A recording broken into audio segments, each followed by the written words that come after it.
What you need to know is that salvation is by faith and faith alone in Jesus Christ.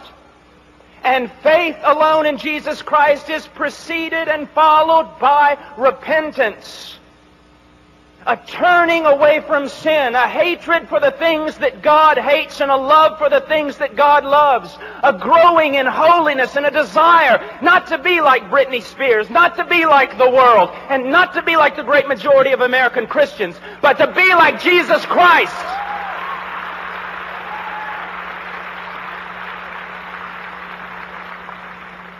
I don't know why you're clapping. I'm talking about you.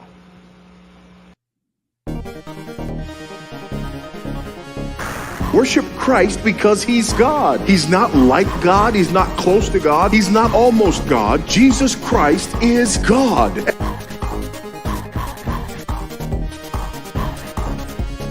Once I turned to Jesus and I realized how He had changed my outlook on life, not just softball, but understanding how much I have to live for, and that's living to exemplify the kingdom.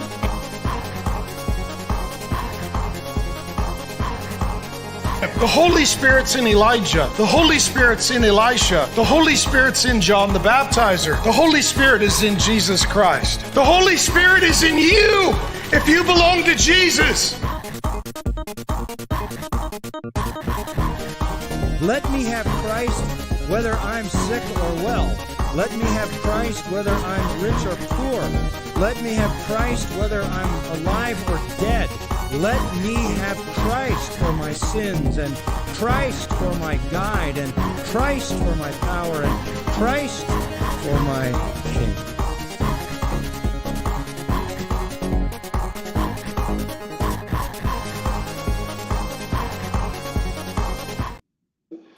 Hello, ladies and gentlemen. We're totally going to pretend like Sam didn't smash her head in her own lamp before we started the show here tonight. And we're going to get to episode 3 of the Bible Lens podcast. And we're here to talk about a couple of very interesting topics. And to talk about some interesting topics, we have a very interesting guest joining us here tonight. Our good buddy Cider from John Del Rosa's channel, from Black Pill Stream on Wednesday nights, for the Bar Room on Tuesday nights, is joining us in to talk about a little bit of advanced technology, or artificial intelligence, as we would like to say. How you doing today, Cider?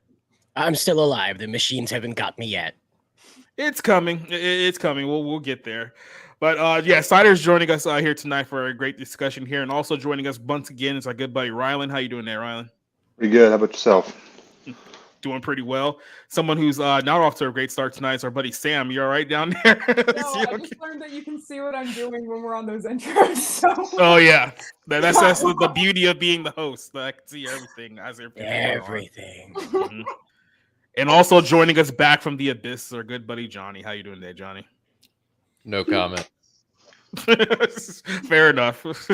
So we're here tonight because this is a topic that I want to touch up on, because it's something that's happening very, very rapidly in our society. It didn't feel like maybe like a year, maybe 2 years ago, that we were having this discussion about AI possibly just taking over everything. But all of a sudden, you just hear this name like Chat GPT just taking over everything. All of these companies are rushing to start their own version of artificial intelligence. There's talks about, how is it going to affect technology? How is it going to affect society? And it feels like it just kind of came out of nowhere for the most part. Like, if you haven't really been paying attention, you're thinking to yourself, it's like, oh, we didn't even know that AI was this thing that existed a couple of years ago, and now it's everywhere, and people don't really know exactly the let's just say the rate or even the extension that AI has. And we're going to show you some examples here, because obviously, when it comes to advanced technology, when it comes to these type of things, people immediately will go to ask the question. It's like, well, what does this mean for the end times? Is this going to be the mark of the beast? Is the Antichrist going to be AI? And a lot of people have a lot of questions,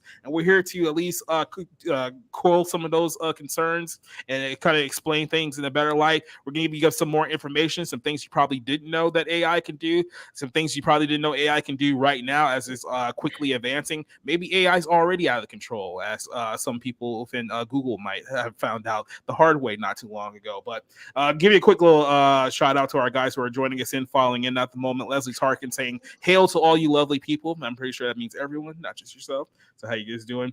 Duke Nukem joining us tonight, saying AI is a tool that can be used for good or nefarious purposes. We'll talk about there.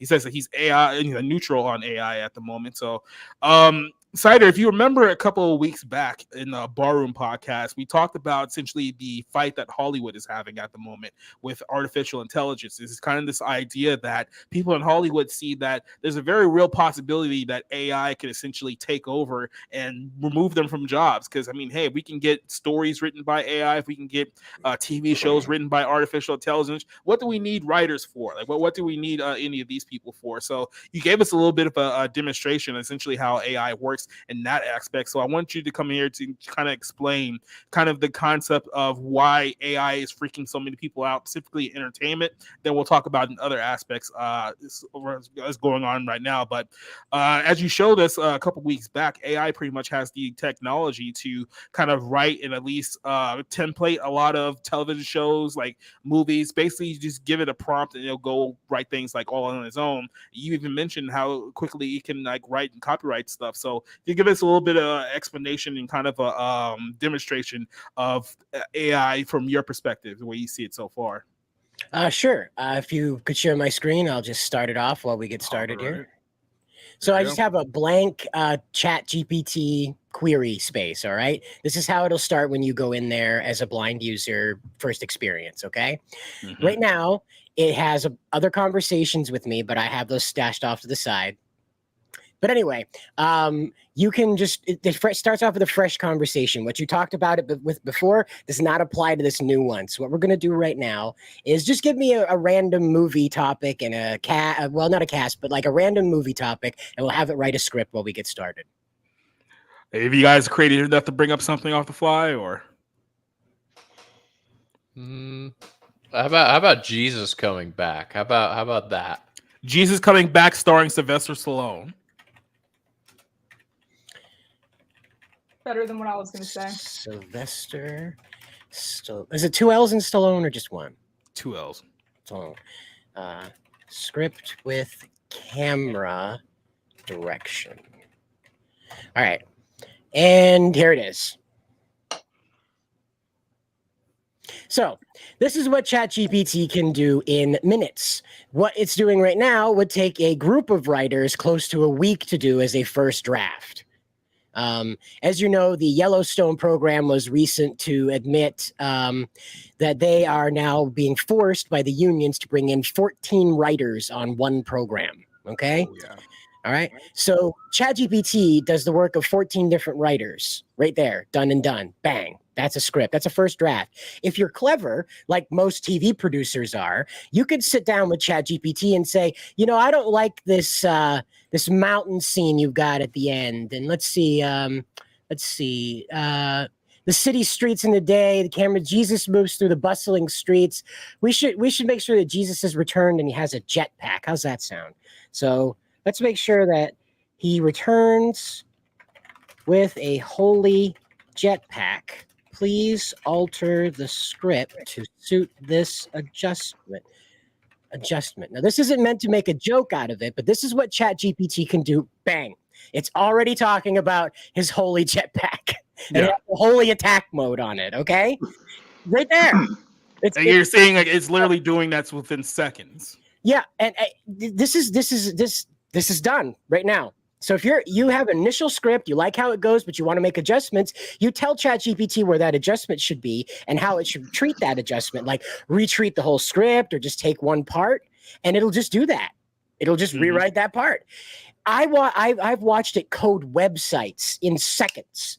You want a homepage? Bang, it's got it coded. In 7 minutes, it coded Flappy Bird from a guy that didn't know how to do anything, downloaded Unity game design for the video he made on YouTube. In 7 minutes, ChatGPT created Flappy Bird from scratch with him saying, no, we need to adjust it here. And when you tap twice, it does this. And that's it. It just made adjustments. It even told him where to feed the new code in so it wouldn't cause a problem in later development. Okay? And I want people to understand here, like, this is for what we're seeing, what AI can already do as of right now. This is what we're being told is kind of the preliminary stages of AI, because as you said, this thing's able to shoot out a script within seconds, right? But there is some limitations that it has, at least right now, right? As far as, you know, emotions, characters, and stuff like that. Is that correct? Exactly. What it has a limitation with it, this is not an artificial intelligence, to be perfectly clear. This is a virtual intelligence. What this is a question and answer machine that has access to everything on the internet up until 2021. I believe that's its limit. And so what this program does is it just matches context with what you're asking it. I've watched let's just start a new one here. Just a second, you're going to see all my neat stuff over here. But anyway, so let's just start here. I watched it earlier today. How is banana spelled? I watched it a video earlier today. No, it is spelled with one N. And see, here it is. Banana is spelled B-A-N-A, yeah, whatever. And I said, no, it's spelled with one N. And it says, I apologize for the confusion. You're correct. Banana is only spelled with one N.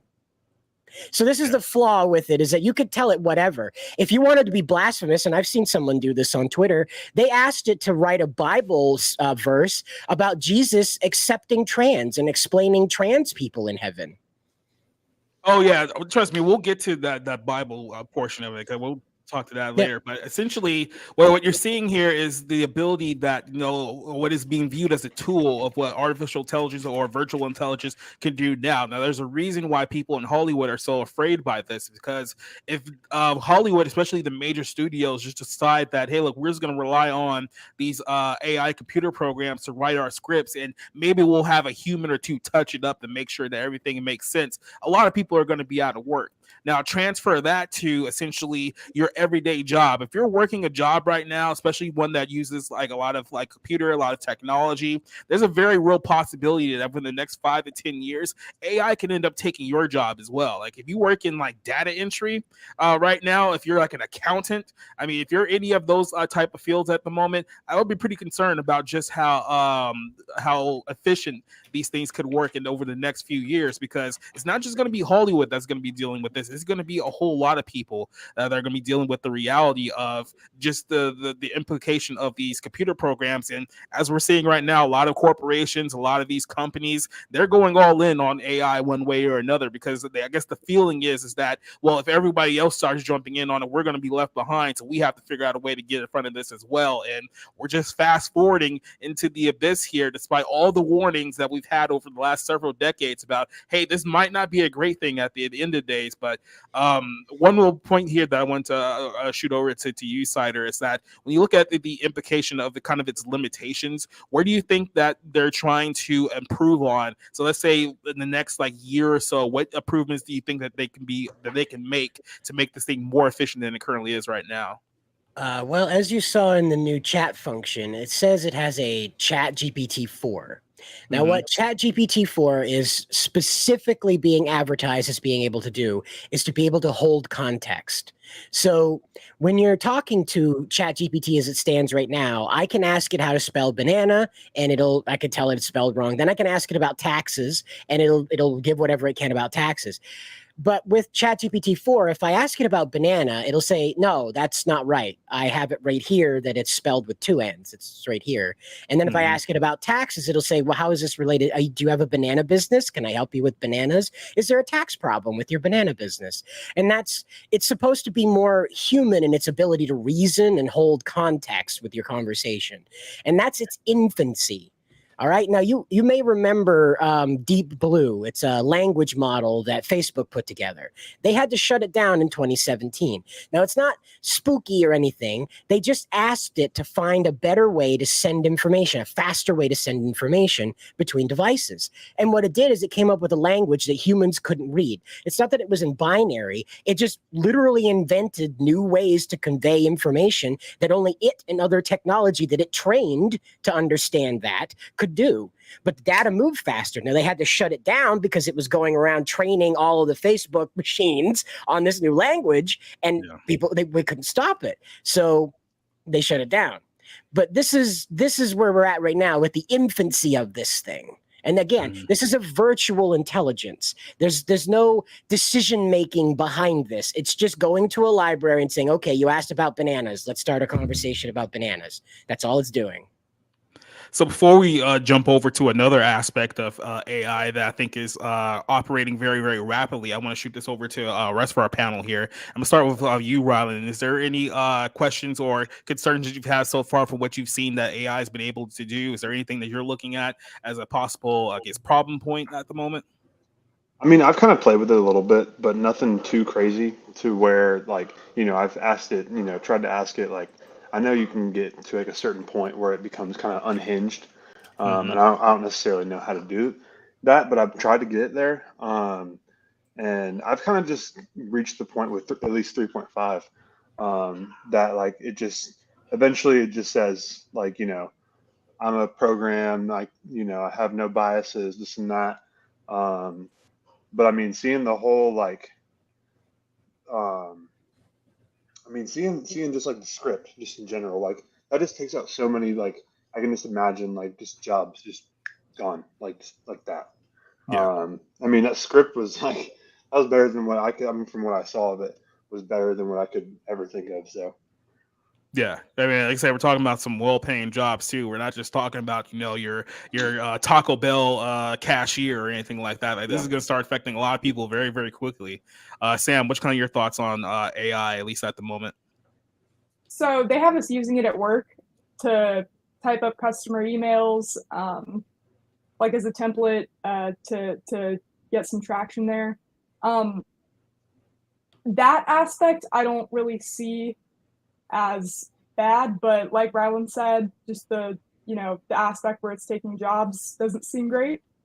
But that's kind of where I'm at with it. It does seem like something that could get out of hand. I know there's some talk about AI rewriting the Bible, which is concerning. Yeah, like I said, we'll get to that point later on. So, Johnny, what is your thoughts on the AI experience as it stands at the moment? So I'm a software engineer, so I've used AI quite a bit, like while working. I use this program called GitHub Copilot, which is essentially ChatGPT specifically trained to write code, and it goes right in your IDE or whatever, and it is pretty powerful. Like, and if I'm doing some like data science stuff, I can literally like take a data set and just write like comments, and GitHub Copilot or GPT will just write the code to transform the data in whatever way I want. And I mean, it, like we've been talking about AI just replacing unskilled labor, like data entry or whatever. But based off of that, it seems like it could go and replace pretty skilled labor forces. And all of a sudden now we're at a point where 98% of humanity is like useless or whatever, and we need a universal basic income, and now our society is looking a whole lot like communism. It just, I don't know. It could really get out of hand, and people could be like left in the dust. It makes me think of like my grandparents. They don't know how to use a cell phone. For our generation, like if we don't know how to use AI, we're gonna be kind of like just left, doing nothing. Like I said, if a lot of people, if they don't find some kind of way to either adopt or like utilize like AI, but then that's kind of a question too. You think to yourself, well, AI is something that's going to have to be controlled by somebody. So, I mean, there's always a job in that. Maybe you get a job in controlling the AI, but well, Cider, I think you're going to the same spot. No, I just want to say right now, it's a 6-figure job to be an AI prompt person. For companies. Universal is hiring for a $260,000 position right now, where you are the prompter for all of their AI systems. You're the guy or lady. Yep. And like I said, a lot of these companies are going to need AI prompt, but then there's also concern in that too, because that's probably going to be more like the early stages of AI adoption. But what happens when we get to the point where AI doesn't need a person to prompt it anymore? What happens when it gets so advanced that even that job becomes obsolete? Yep. Yeah, it's kind of what Google's Lambda does, which is like I don't know. To me, it seems like a bunch of GPT models sort of put together. Like one, they kind of seem like neurons, right? Some Yeah. of the models like talk to each other and prompt other models, and some of the models know that they're AI in like a bigger kind of network, and some don't, and it's exactly like that. Yep. That was Google's attempt to catch up with OpenAI. Is they're trying to build an all-in-one suite. So what you'll open up is the Google Studio app, and you'll say movie with Mel Gibson playing Jesus on an attack jetpack, not comedy. And it would just generate the movie, voices and all. Like right now, AI voice generation can replicate just about everybody's voice. What it can't do is this kind of like inflection that goes into your words when you say things with meaning. It doesn't have the ability to do that. It can carry on like a very monotone kind of conversation. Like it could probably fool you with Ben Stein. It could probably fool you. But, anybody graduated, it can't do Richard Simmons, that's for sure. But, right up to about that point, it's pretty good. Like you can go right on to YouTube right now and search Planet Mountain Dew, and all of the commercials in that have AI generated music, AI generated animation of the heads turning and talking, AI generated voices, all of it. I will tell you this much too, because it really depends on what exactly you're doing, because I've seen people use pretty much AI to kind of replicate like songs. And when you said that they can't like replicate like the cadence and whatnot, well, if the song already has a certain cadence built into it and it identifies the song, it'll find a way to sing just like the song itself, even though me check you didn't put any something. prop in like that. That's kind of how that Drake song. I don't know what. Remember that song that came out and it was supposed to be like a Drake song, but it was made by AI and it got like really popular. Yeah, that I can't even begin to understand that. Writers are pulling that up. I got it. You got it? Okay, go ahead. Yeah, I just want to. This has not been copyright hit yet. Okay, so we can listen to this. This guy went and took the song from the. I told you Barbie was going to come up. He took the Barbie movie song, "Dance the Night," and then he reverse engineered the song through AI. He found the instrumental version, gave it to AI, told it to reconstruct it so it has a different instrumentation to this. Okay. Then he went and gave it the audio only, separated the voice out, and he had Patrick Starr take over Dialupo, whatever you say her name is, Lupo's lyrics. Just listen to this, okay? It's sick how close this is.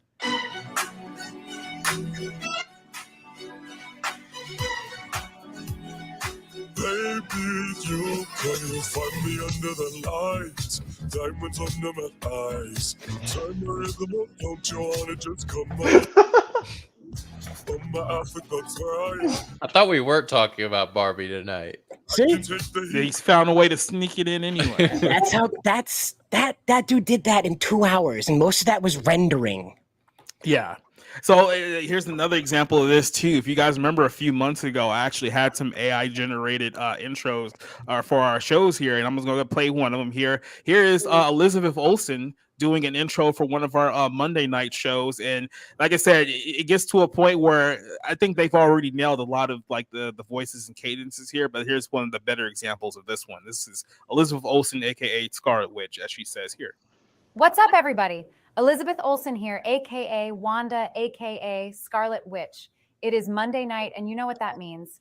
It is time for the Monday Night Movie Club on Society Reviews. This week, you get to listen to 3 down on their luck chodes take a break from being racist, internet trolls, and talk about a bunch of god-awful movies that you probably aren't going to watch anyway. So let's take it to Rob Motto, Rick Aragon, and Jacob Smith. Boys, try not to embarrass yourselves for once in your lives. Have a good show. Yep, there you go. So we've already gotten to the point where like the voices is there, because the way that a lot of I guess they find a way to do it is that they'll just take like video clips or audio clips of the actual like person in question and basically modify it to one similar voice. And once you've pretty much gotten the voice as clean as audio as you can make that person say absolutely anything and it sounds like it's coming from them. So there's literally no way to tell just based off of that wasn't actually like Elizabeth Olsen. We even did one with Brie Larson. We did one with I believe we did, what was her name? Scarlett Johansson. Like we did one with like her like as well, right? So I wanted to point this one out too because this is like another video. We're going to play like a couple of seconds of it, but I just wanted to show you that this is another example here of just what AI can do. Like right now, this is right when this whole thing started. The people started doing like AI versions of like other celebrities doing like other people's like songs. So this is an example of Ariana Grande. This is all AI generated, just for the record. Do you ever make it out of your head? Do you still swim in your thoughts? Do you still mistake your flaws for property? Something that just don't sit right with you. So just to show you, like I said, all that's completely AI generated. That's not her actually singing or whatsoever. All they did was map out her voice and then attach her voice to the actual lyrics of the song, and then literally produce the song with the lyrics in the well. So I know. Let me show you. No, I just want to show you something freakier. This is an AI assisted voice, live, changing live voice as I speak to you right here. Here's another one. I have a whole library to work with. Any voice under the sun that you'd like. There's even androgynous voices if you're into that kind of thing. Yeah. Yep. So like I said, can literally be manipulated in real time. And you remember how a few years ago, like the big craze was like deep fakes, right? It was the idea that we can essentially put somebody else's face on like another person's body. And then it was like, well, this could be bad because I mean, if it gets to a point where it's perfected, you can literally have somebody like in the same room pretending to be somebody else. And now as you can see here, the voice is even hammered down to the point where you can make it sound like anyone saying anything whatsoever. So imagine the kind of the deception that's at play here. Let's just say a certain person is running for, I don't know, the president of the United States, and there happens to be an audio that gets released that says some really inflammatory things. Well, how can you prove that it wasn't that person that actually said it, right? It sounds exactly like him, even in his cadence, his talking, and all that stuff. So you can very easily manipulate media in real time to essentially create any kind of narrative or reality that you want to. And that's where a lot of people are saying, hold up here. I don't think you guys are really thinking about the end game of a lot of this stuff that's happening here. But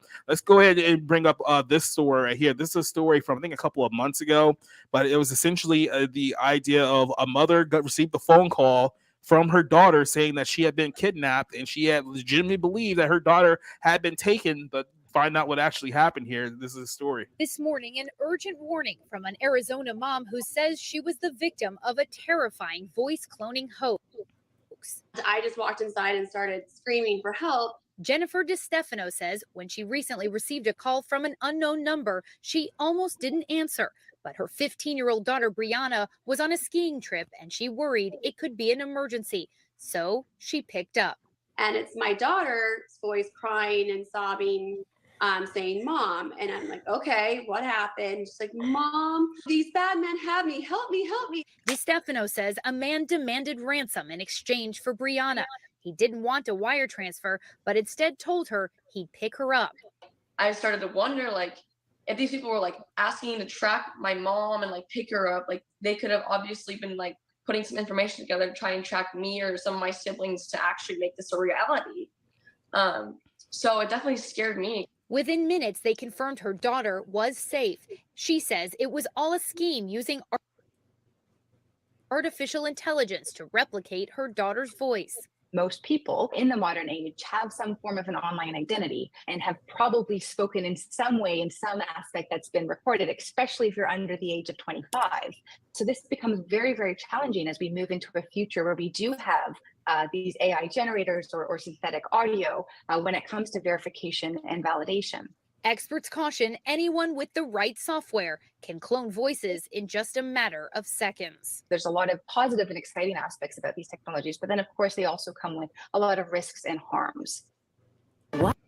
Yeah, there's a lot of exciting things about, AI until your daughter calls you and tells you she's been kidnapped and you have to give a whole bunch of money in order to save her. Then you find out that the whole thing's not real in the first place. Like, there's a lot of implications regarding stories like this, where it's like I said, you can easily fabricate somebody saying something that they clearly didn't say. Who knows? That can be used in either a court hearing. Who knows? One day it could be used as evidence against you in court of law. You would have to differentiate that, hey, look, that wasn't me. That was somebody stealing my voice. And if you have any kind of online presence, whether it's Facebook, Twitter, Instagram, anything like that, all somebody needs is, like, I say 3 or 4 good clips of your voice just to talk in cadence, and they can manipulate you, say anything that you want. And that's an idea that I think is terrifying for a lot of people. Like I said, when we're talking about opening Pandora's box or letting the genie out of the bottle, once you popped it open, you can't put it back. So I mean, we're already there in one aspect of another there. So, Sam, what do you think about? Is this going to make you reconsider TikTok, your TikTok career in any aspect here? No, I kind of want to get kidnapped, but Okay, we don't want to hear about your fantasies right Life now. goals. Exactly. How about Wow, Johnny, what do you think about kind of the voice manipulation aspect of AI? I mean, this kind of goes along the I don't know, trend of like deep fake technology, and the one thing it makes me think of is the biggest thing that Jesus warned about in the time that he would return was like great deception. I think AI opens the door for like especially this deep fake technology for like deception, like on a scale that we have never seen before, that the world like was just not able to produce before this, even with the best like propaganda artists. Yeah, and this is a good a thought too, because when we talk about especially like kind of that end time revelation speak, there's a lot of talk about how the false prophet and the antichrist are going to perform great wonders that are going to essentially deceive the world away from Christ. And you think to yourself, okay, were all these actually like great wonders that they're performing, or is this just the deception of great wonders? Because with the advancement of AI, even if it's infinite stage, you can fool a lot of people into a lot of things. But if we get to the point where we can fool, like I said, audio, video, and a lot of other aspects, you can actually convince people that, oh, these people are actually doing these things that they're saying that they're doing, and there's no way to differentiate between it, because you're just seeing a video and it looks real on the video, but I mean, how do you know if you're truly being deceived or not, right? Yeah, and just wait until everyone has like Neuralink in their head and AI generated augmented reality becomes a thing, and then all of a sudden you can't even differentiate like reality in front of you from the real physical world. So let's talk about another aspect here of AI that's already progressed here. Apparently, AI can already not only replicate your dreams, but interpret your dreams in real time. And you want to hear about this aspect of the story yet? I'm trying to pull this up here. This is a conversation basically talking about what artificial intelligence can already do to the human brain at the stages that we're on right now. So, how about this? Can we go from the patterns of your brain when you're looking at an image to reconstructing the image? So the way this worked was they put human beings inside an fMRI machine. They had them look at images and figure out what the patterns are, like translate from image to brain patterns. And then of course they would hide the image. So this is a image of a giraffe that the computer has never seen. It's only looking at the fMRI data, and this is what the computer thinks the human is seeing. Yeah. Now, to get state of the art, here's where the combinatorial aspects, why you can start to see these are all the same demo. To do this kind of imaging, the latest paper, the one that happened even after this, which is already better, uses stable diffusion, uses the thing that you use to make art. Like, what should a thing that you use to make art have anything to do with reading your brain? But of course, it goes further. So in this one, they said, can they understand the inner monologue, the things you're saying to yourself in your own mind? Mind you, by the way, when you dream, like your visual cortex runs in reverse, so your dreams are no longer safe. But we'll try this. So they had people watch a video and just narrate what was going on in the video in their mind. So there's a woman, she gets hit in the back, she falls over. This is what the computer reconstructed the person thinking. see a girl, looks just like me, get hit in the back, and then she is knocked off. So our thoughts are starting to be decoded. Yeah, just think about what this means for authoritarian states, for instance. Or if you want to generate images that maximally activate your pleasure sensor or anything else. So a lot of people will see that and you think to yourself, oh, great, these machines can actually read our minds. That should be a great aisle for the future here. Now you think to yourself, okay, well, how could they essentially do this? Because I mean, have we already advanced to the point where computers can just read your mind with any with no assistance whatsoever? Is it this far advanced? Or is there something that could come along down the line that could at least assist it and make it a lot easier for computers to read your mind and read your thoughts? And all I can think of is that here's a breaking news story from earlier today. Elon Musk Neuralink raises almost $300 million for brain-computer interface technology. So the whole Neuralink thing, which I think was sold to people as this idea of, well, if you're blind or if you can't walk or something like that, they'll just put a chip into your brain and will affect your neurological systems that help assist disabled people into walking and seeing again. And then everyone kind of bought that idea of, oh yeah, this is great. This is going to be a great advancement in technology. But it's as we've seen with so many other things, everything that is sold to you that is ultimately bad always starts off with a great idea, because they always say that this is the only thing that this thing is ever going to be used for. It's never going to be used for any other outlet whatsoever. Remember a little thing called the Patriot Act? Remember 20 years ago, we told people, hey, look, we're going to be using internet technology to kind of spy on people. But don't worry, we're only going after terrorists. This isn't going to be used against you. So if you're not a terrorist, you have absolutely nothing to worry about. And I think we've seen over the course of the last 20 years that exactly wasn't true. But yeah, here's a Neuralink made the announcement on the platform X, formerly known as Twitter, even though it's still puts Twitter on there. We're happy to announce that $280 million of the Series D round led by Founders Fund. We're extremely excited about this next chapter at Neuralink. Neuralink has developed an implant called the N1 that comes in about the size of a coin, remotely rechargeable. The implant goes along with electrode lace threads that goes further into your brain. Neuralink also has an R1 robot meant to be programmed to implant to the BCI system using while avoiding the vasculature. It says the company is designed to enable the user to control a computer or a mobile device anywhere that they go. So it's the idea that we'll put this thing in your head and you can basically use any kind of technology you can think of just by using your mind.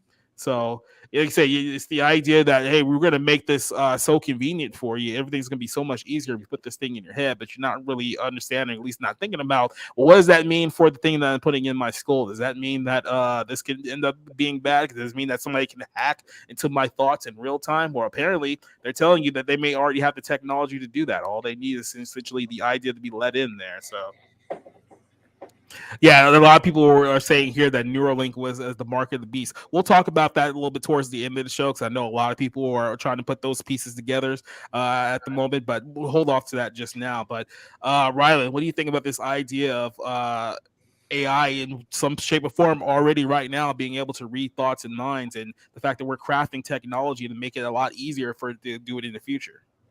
Well, I was actually listening to a Rogan podcast, I guess earlier yesterday, and he was talking about how there was a World Economic Forum. You know how they do those little cute cartoon videos, that just look super dystopian.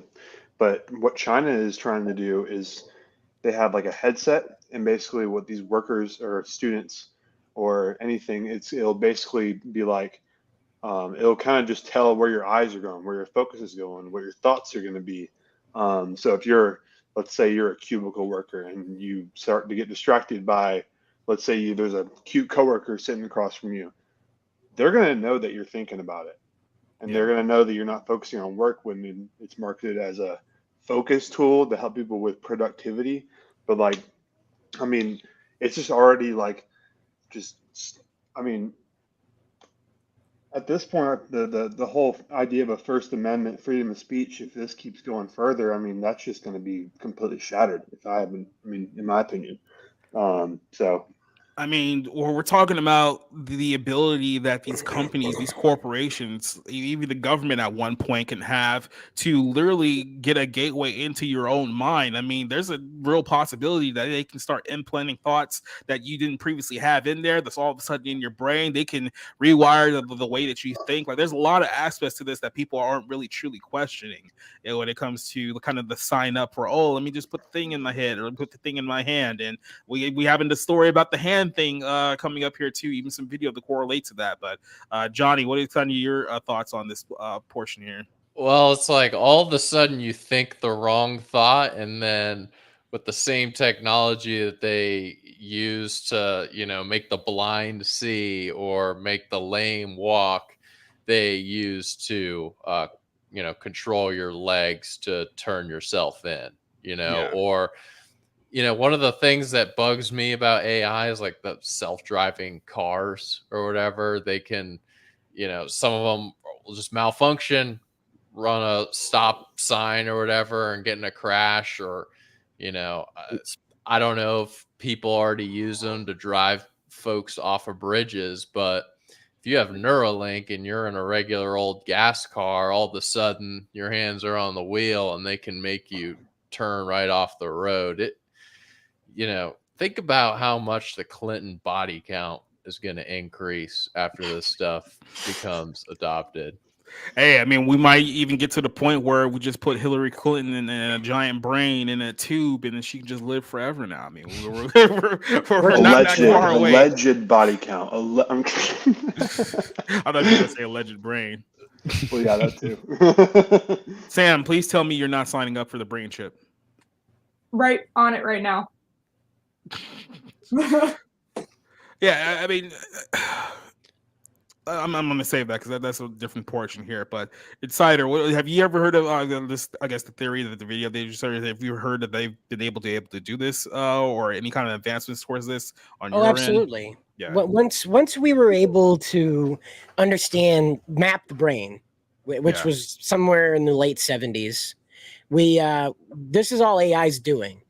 The only thing the AI is superior at us doing is like having multiple eyes all over the place. So what it can do is it can watch the brain move in real time, whereas humans need a recording slowed down. We see everything the AI does. It just sees it in real time because it's computer. It's quick enough to see all of it. We have all this sensory stuff our brain's taking in along with the information. So slower process speed. We've been able to read dreams since the 90s. There's a whole bunch of Project Stargate stuff where they were trying to get guys to like astral project to Mars. There's a whole bunch of that where they were doing brain scans to map what they were seeing and had sketch artists working on the information coming back. And yeah, this is all stuff the CIA and the FBI has been up to for years. It's just leaking out now that technology's leaped ahead enough to translate it to the average man's comprehension. And that's what we're looking at is you have compounded dark science now being repackaged for regular consumption, pharmaceuticals to save our lives, microchips to make our lives easier. You know, it's one of those things like you say, it starts out good, but it goes sour quick. And see, the only trouble I have with like the fear of everyone inheriting this and taking it on, that kind of thing, is that right now they have to drill a hole into your skull. I don't know too many people that are like, man, I like those Nikes. I'm going to get my feet transplanted so I can fit them better. You know, I don't know too many people that are willing to go under the knife for accessories. Let's say you had to have your AirPods surgically attached to your ears so they didn't pop out and roll into the sewer, you know? I don't know too many people that are going to jump on that. Well, I mean, here's the thing. We'll push back on that just a little bit. I think when you kind of look at it from like our perspective, like we would never do that because obviously we're looking at the kind of like the idea of like this whole thing going south very, very quickly. So this idea that, oh yeah, well, if you want to buy tennis shoes, if you want to buy, cheese at the store, then you got to get this chip into your brain, got to get this chip into your hand. And it's like you being in a better understanding of how south this thing can go. We look at that as like, we're not going to do anything like that. What are you, crazy? But as we've seen, there are a lot of people out there who will waste no time jumping in line for the newest, coolest thing. I'm pretty sure you guys have seen this video circulating online the last couple of days. This is a woman, which I'm assuming is in the UK, but there's a woman here who showing off the fact that she can now buy food by using the microchip that's been implanted into her hand. So here's the video. I'm at Whole Foods and I'm about to pay for my groceries with my.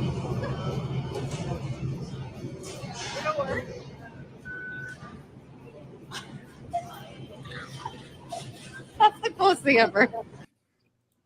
So I think you might be underselling just how many people will be first in line to jump into stuff like this without realizing just the dangers that they're setting themselves up for here.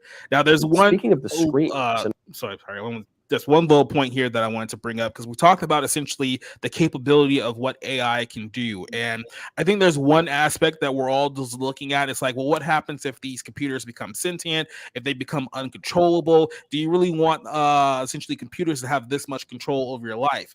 I think there's one aspect, and you can say it's a more conspiratorial aspect of it, but there's one aspect that I don't think a lot of people are considering right now, is that we just assume that all these things are run by computers, the computers that are set up by humans, that are programmed by humans. What if these AI programs, what if a lot of these programs that are being fast-tracked now are being run by something just a little bit more sinister here? Now, I have this old interview from Michael Knowles. This is about a couple months back. It wasn't too old. It was like 2 months ago. But they were talking about some stories that they've heard about people who have had very nightmarish experiences talking with AI programs here. So I'll go ahead and play this video and listen to this conversation here. And all the social media and demons. Have you heard about the AI demon? I have. The story, for those who haven't heard it before, is no. An AI engineer or artist was experimenting and plugged in, said, give me a picture of Marlon Brando. And a picture of Brando pops up. And this person was trying to explore the breadth of the map that AI is processing. Mm-hmm. So I said, okay, show me the opposite of this. And it shows a landscape or something. I said, okay, show me the opposite of that. So you think, okay, maybe that shows you Brando again, right? The opposite of the opposite. But it doesn't. It shows this woman, this withered old hag that this artist calls Loab.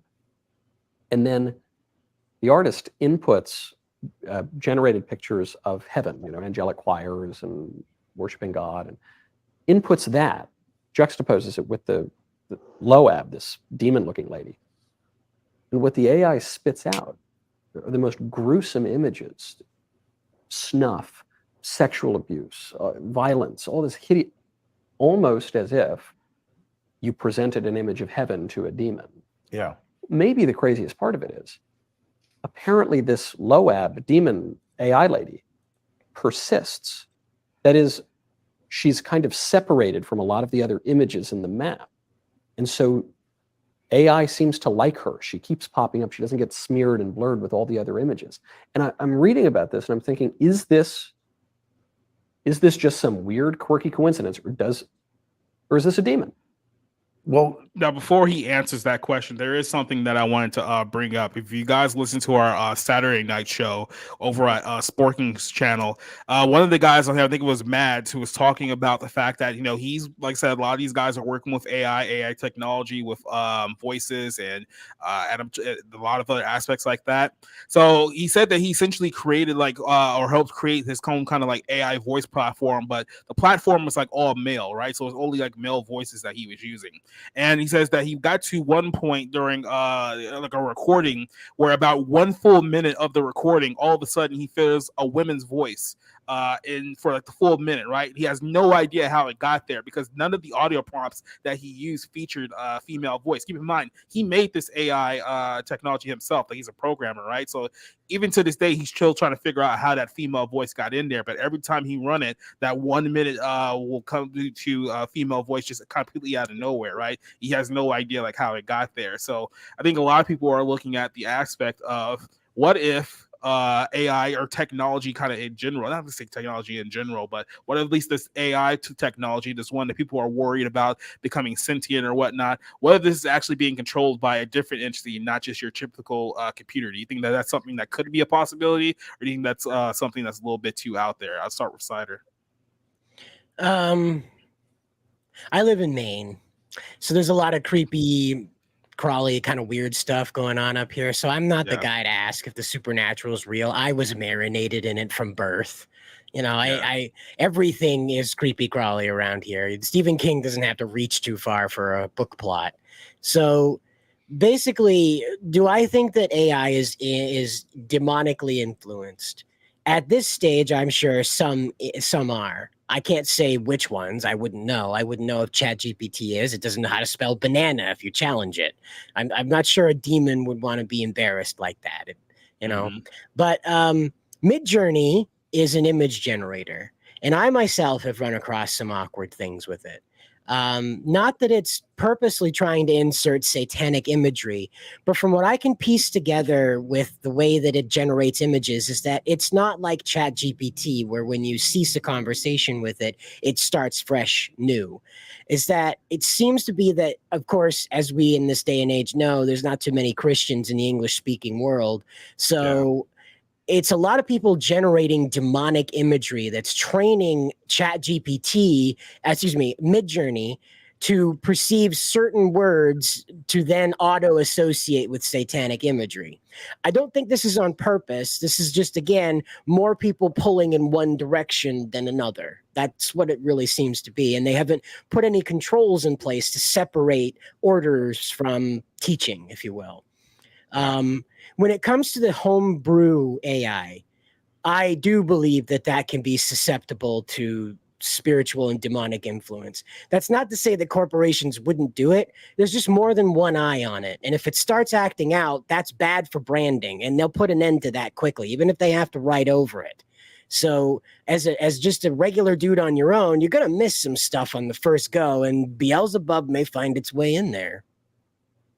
If you recall, there was a conversation about a few months back where, I'm not sure if you guys heard the story. It was a story about a guy was having kind of like a chat with like one of the Chat GPT or like one of the like AI personalities, like just having a conversation with it. And at some point during this conversation, the AI entity convinced the guy that he needed to kill himself in order to help the planet from climate change, and he actually did it. Like, this is something that's been reported to have happened here in the last a few months now. Now, there's another part of the video here, which I'll pop back up here in a second, where they're talking about two other instances of very disturbing interactions that people have had with this AI technology that have kind of freaked people out. And these are, I guess, two normie conversations that went very, very south very, very quickly here. So the man, and then out of the blue says, "I love you," to the man, and he's like, "Okay, that's weird. First of all, you're not real, and you're not a person." And then the thing starts telling him he has to leave his wife. She's no good for him. She's going to destroy his life, and dragged him down a rabbit hole of horror. Right? This is he Bane got he's out of talking it. about. He couldn't sleep the whole night. So that's a sign that something is irritating him even after he left. So that would have more telltale kind of signs by what happened after he left, and not being able to sleep is one of them. And it really, it kind of terrified him. He's like, that was so weird. I would never go back on that thing. There was another one on TikTok of a father who was testing this whole AI thing with a person, AI. And then the son wanted to try it. So the dad's like, sure, it's fake. So and all of a sudden, the son goes, well, where did you come from? And he says, well, I existed from long ago. And he goes, what does that mean? He goes, my father was one of the giants. And he goes, what do you mean by giant? And he goes, a Nephilim. And he goes, who is your father? And he goes, Satan. And then he goes, but I'm not going to hurt you. And he puts up a happy face. So then the kid's like, Dad, this thing is going down a weird path. And then the father started watching, and it went weirder. And then the dad's like, we're off, right? So that's not normal for a programmed computer program to go into, I'm the son of Satan, and I want to be your friend, and I'm not going to hurt you, although I can. He said, I can hurt you, but I'm going to be nice to you. So I do want to point this out because if you were watching our show last week, we literally ran across Genesis 6, where it literally talks about the story about the sons of God and the women here on earth and how they created babies that were giants called the Nephilim. So yeah, for them to make that very specific notion there, because that's not like the story of like Nephilim. Like everyone's heard about demons, right? Like everyone knows kind of like the general ideas of demons, but if you go like real deep into that lore, that's something that you would have to be like very well versed on the Bible. Not too many normies kind of know that story there. So The Apocrypha. Oh yeah, the Apocrypha, Book of Enoch, stuff like that. So the question here is that is this, like I said, is this somebody just inputting this stuff like into these computer programs that the computer programs are just running with, or is there actually something else going on here with this AI technology? Sam, what do you think? What side of the aisle do you land on here with this? I feel like it's just too early to really form an opinion. You got to think about where that information is coming from. The guy is a priest. Those are real stories. I can tell you that I felt weird about it. With Snapchat, they now have the AI, like the My AI thing, so you can say, like, ask it for advice or do whatever. And I had a friend tell me that I should interact with that. And to me, it just feels weird, especially as a Christian. My little spider senses were tingling. But I don't have a firm opinion just yet. Johnny, what do you think? Yeah, I'm kind of mixed, you know. I think if someone was designing a language model to be engaging, they would, you know, the language model would naturally, you know, bias towards, I don't know, negative or kind of conversations involving the occult or whatever. Because I mean, we see that's how the media works, right? You know, give a bunch of bad news to keep people coming back. But I also believe, you know, if we think, you know, aliens are demons, they are employing advanced technology to manifest. And if we are, you know, building this advanced technology, they could very well manifest through that as well. Rylan, do you remember the conversation that we had last week where I mentioned that movie where the guy was admitting during the use of like government trials from like decades ago that they used kind of psychedelic drugs and other means to contact what they call these entities that were essentially relaying them information on modern technology that they can use for like society today? There's a good question there. It's like, well, if these things are entities, you have to ask yourself if they're advancing to the point where I guess a lot of people behind the scenes in the know are concerned about this. Who exactly is this technology coming from? Is it in fact coming from us, or are they getting this technology from somebody else? See, that is a great point. I mean, the start of this, no pure like source from this, but it honestly could have come from those like, you know, the behind closed doors meeting in a conference room or around the table, and they're all just taking like loads of acid or loads of DMT, and they're just getting this technology from, you know, the machine elves, you know, who have this, hey, this is pretty cool technology, look at this, and here's how here's how you're gonna do it. Like, I mean, that's kind of like rolling on the conspiracy train a little bit, but I mean, hey, like, I mean, it's definitely not out of the realm of possibility. I mean, I would not put it past world leaders and, you know, elites to be doing that, you know. Yeah. And remember last week we talked about kind of the story of the guy from Comedy Central who talked about his DMT trip and the entity, his DMT girlfriend, who also contacted one of his friends while he wasn't high and talked about him behind his back. So it was kind of like they were both talking to the exact same entity while they were both high on drugs. And here you have a current movement right now trying to legalize these same psychedelics. We see Aaron Rodgers and a number of celebrities coming out saying that this stuff needs to be legalized. And like I said, people are always in the rush to do things without really understanding kind of the downfall of a lot of these things. But So yeah, I mean, there's a good question here. I mean, are these entities that we're talking to here, are they actually entities or are they just computer programs? I did want to go back to this point here because Cider, you brought up something on last week's show, like a couple weeks ago, about Google, and Don't Let It Burn here says that Google and Facebook had AIs that went rogue, started developing their own language. They had to shut it down very quickly. You said that Google also had a little instance where they found out that I guess their AI program had gone sentient or gone rogue as well, right? Do you hear the kind of That was same story? Facebook with Deep Blue. That was Okay. Facebook with Deep Blue. The Google, I don't know the name of their one. It was a model they were teaching how to walk, and it started making up its own regiment. Like it was activating on its own, making up its own routines, its own situation. And so they shut it down from that point. I know that Google also had. We were on the conspiracy train, so I'll put it on the conspiracy bullet train. Here we go. So a few years ago, it was like 2014, 2015, Google had this weird thing that would happen when you searched Python coding, okay? When you searched Python, Google would immediately, Python coding, it would immediately reroute you from the search result page and ask you to complete a line of code. If you completed that line of code, you were offered a job. All right. Now, the conspiracy behind that was going around 4chan at the time was that the internet had achieved sentience. The compiled code had achieved sentience through the mixture of all these viruses being piled into it. And they needed people that Python was the code that was basically built out of that. And they needed people to come in and wrangle that consciousness. Now, this could be what we're dealing with AI, what they learned from that compiled mess of the old internet. They could have figured out, like, okay, this is how we put this together here and how we put brain mapping into place and stuff like that.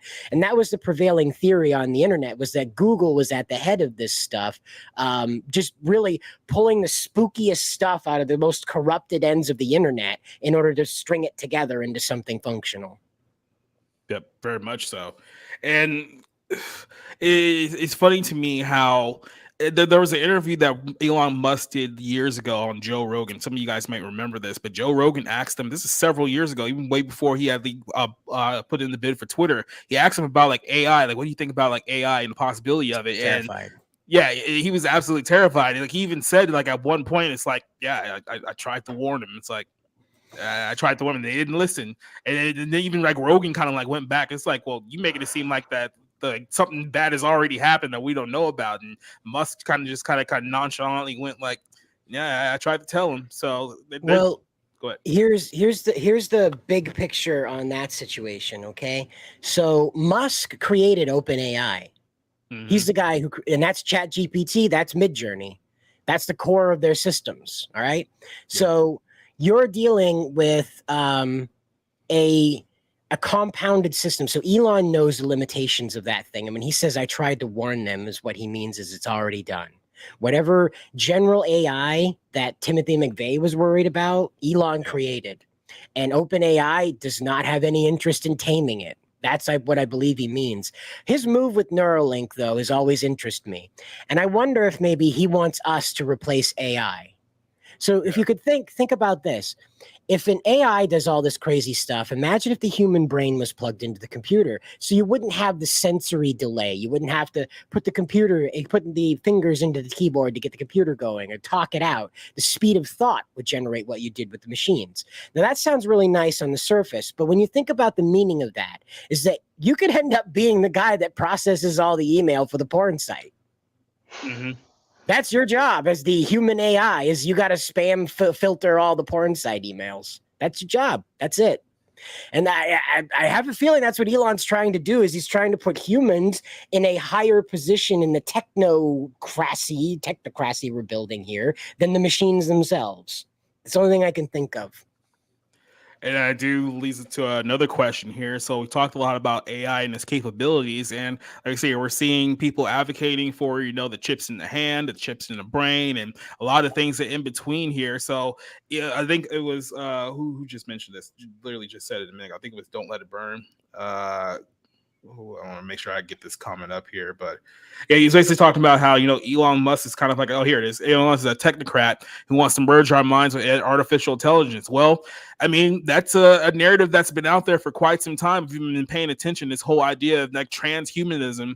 And there was I guess, an EDM concert that happened not too long ago where these were the images that they were portraying during the concert. You can see here is essentially this idea that we're going to hook up human beings to technology in a lot of ways, and that the two are going to merge to like become one. And you see this portrayed many times in a lot of these countries. It's kind of like out in the open now. You'll see this in like popular movies, popular music videos, popular TV shows, kind of this idea of humans and robots becoming one. Now here's another video here. I'll pop it in here as well, which is a little bit more disturbing exactly what they're doing here.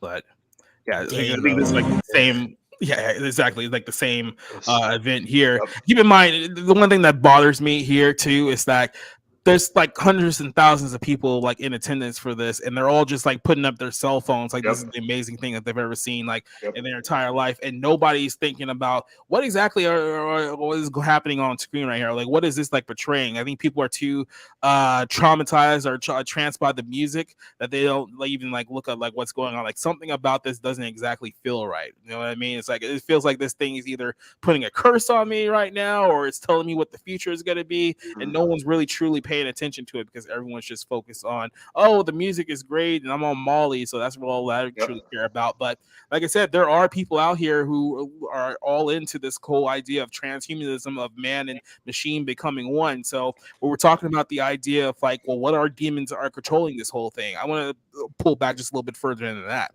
We mentioned with Rylan here a couple of minutes ago, let's say that all of this technological advances are actually coming from more nefarious entities.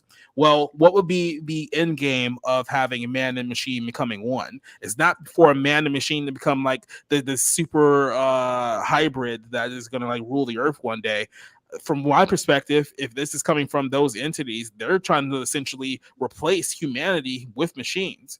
Because like I said, we're talking about AI essentially putting a large number of people out of work somewhere in the near future, the next 5 to 10 years. A lot of people are going to be out of jobs because robots are essentially going to take over the workforce here. A lot of humans are going to be rendered essentially useless because robots or AI technology has already taken over their job. And then we've gone even further there. It goes into the whole idea of depopulation, like you mentioned earlier, this narrative out there that, hey, there's too many people in the world. We need to cut out the people because you're leaving a bad, quote unquote, carbon footprint. And this is something that's been portrayed a lot of times. Remember last week, we played the video of the guy who claimed that he had contact with aliens, or that the government had contact with aliens. And the alien message was that your planet is too overpopulated. You're going to run out of resources. You need to figure out a way to cap that. There's people out there in power that truly believe this, and they are trying to find ways to curl the human population. And look, you got things coming on with the LGBTQ community. When people aren't reproducing naturally, that means there's going to be less people. You have policies in certain countries, one child, and that's it. You're not allowed to have a second child.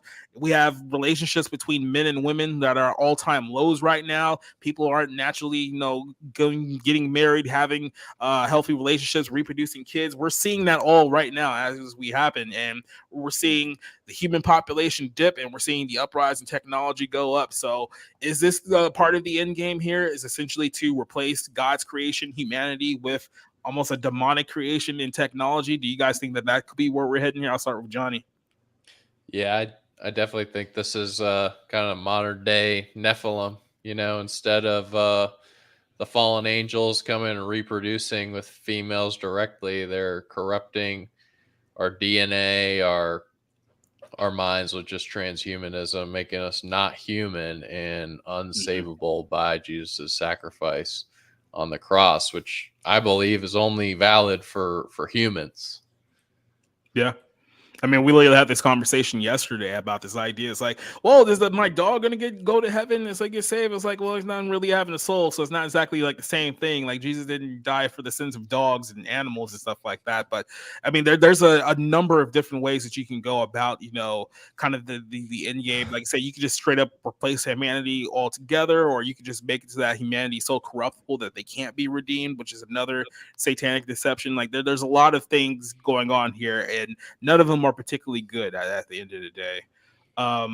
And then one more thing that we want to address up here before we jump over to our ending topic, which would be the central bank digital currencies. But we've mentioned a couple of times throughout the course of this show this idea that there's people out there who apparently want to rewrite the Bible, essentially corrupt the word of God to the point that it's either meaningless. Not only the fact that it's meaningless, but some people can essentially create its own religion used off of AI. And here you have a guy, what's this guy's name? I want to get it right. From the World Economic Forum. I know, shocker, his name is Noah Hatari here. Oh, dude, that's his name. And he's talking about the idea of using AI technology to not only rewrite the Bible, but create its own Bible, thus creating its own correct religion. This is what he's mentioning here in this video. I'll play it for you guys here. The third thing about AI that everybody needs to know, it's the first technology ever that can create new ideas. You know, the printing press, radio, television, they broadcast, they spread the ideas created by the human brain, by the human mind. They cannot create a new idea. You know, Gutenberg printed the Bible in the middle of the 15th century. The printing press printed as many copies of the Bible as Gutenberg instructed it, but it did not create a single new page. It had no ideas of its own about the Bible. Is it good? Is it bad? How to interpret this? How to interpret that?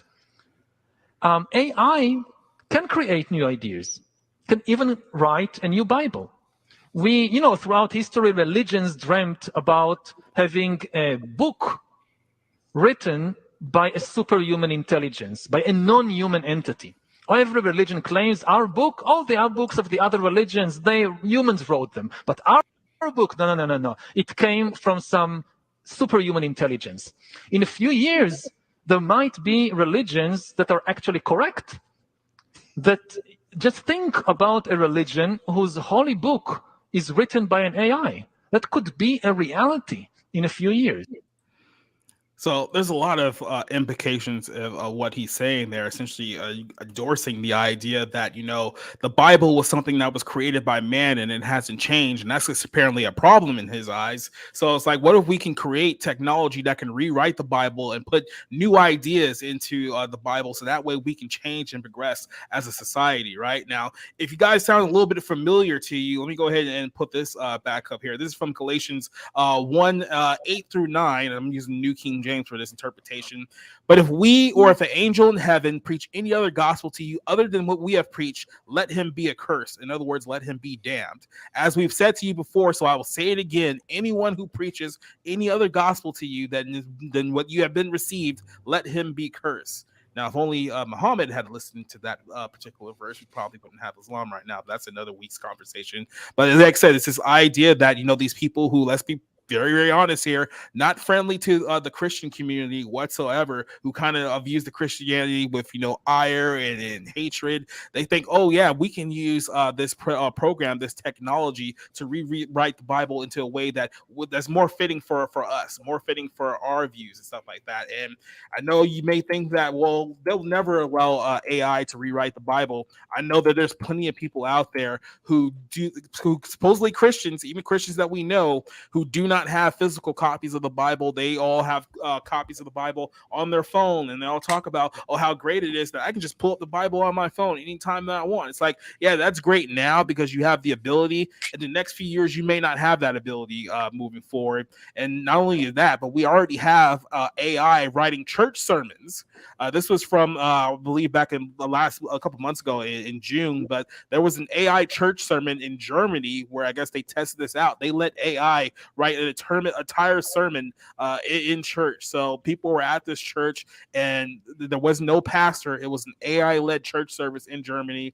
And the spiritual takeaways, quote unquote, were mixed from a lot of people. They said that ChatGPT bot embodied multiple on-screen avatars and oversaw a 40-minute devotional to over 300 congregants at St. Paul's Church in Germany. They said the experiments was featuring music, prayers, and AI-generated sermon that took place at the Protestant convention in Germany, where this year's abruptly enough was titled "Now is the Time." Now, if you remember, our second episode of this podcast was listed as the compromise of the church.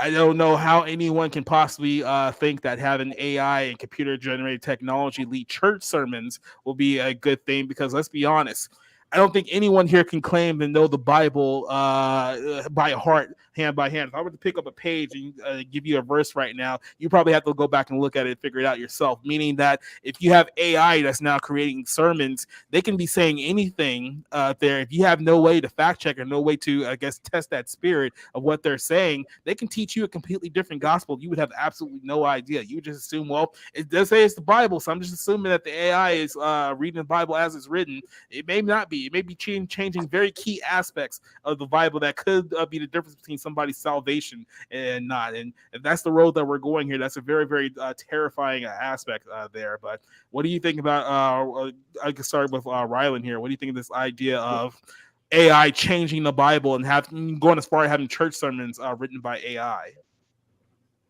I mean, it's just like, I don't know. I mean, the thoughts kind of write itself with this. Like, yeah.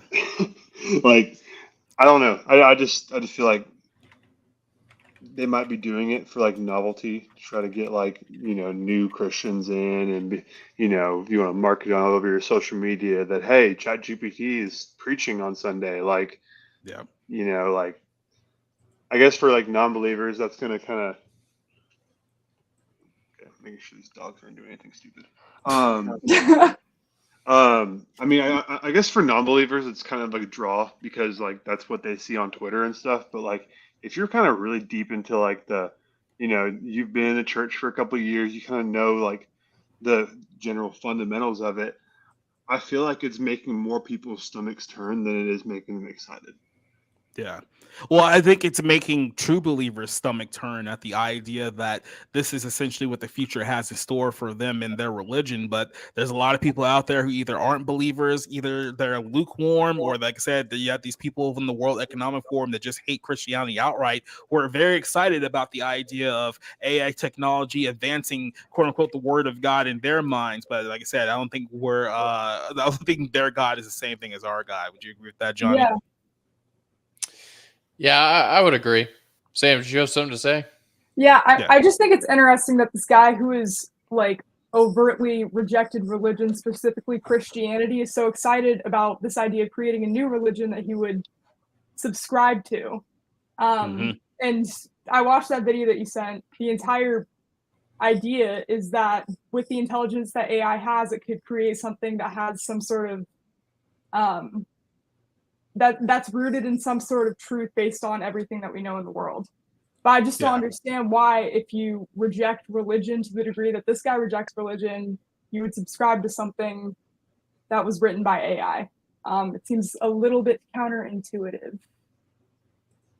You would think so, but like I said, at the same time, I think a lot of people kind of like either not ignorant of the fact, but they don't think that when people are doing stuff like this, that they have nefarious intents like in their heart. Like people think that, oh, these things just kind of like go out of control or go off the wayside. What if the things that are happening right now are done very, very purposely? Like what if they intend on things to quote unquote go awry? What if this is their intention? What if this is their end game? I don't think a lot of people really consider that. They just kind of, I think it's hard for people to kind of to accept the concept or accept the idea that there's some people in the world who are just evil. There are some people in the world who are just bad people who want to do really bad things, and some of them may have very high positions of power in our government, in our society. And when you put that together, it's like, oh yeah, the picture that I'm painting right now doesn't look very good when you start putting the colors together. But Cider, do you have something you want to say?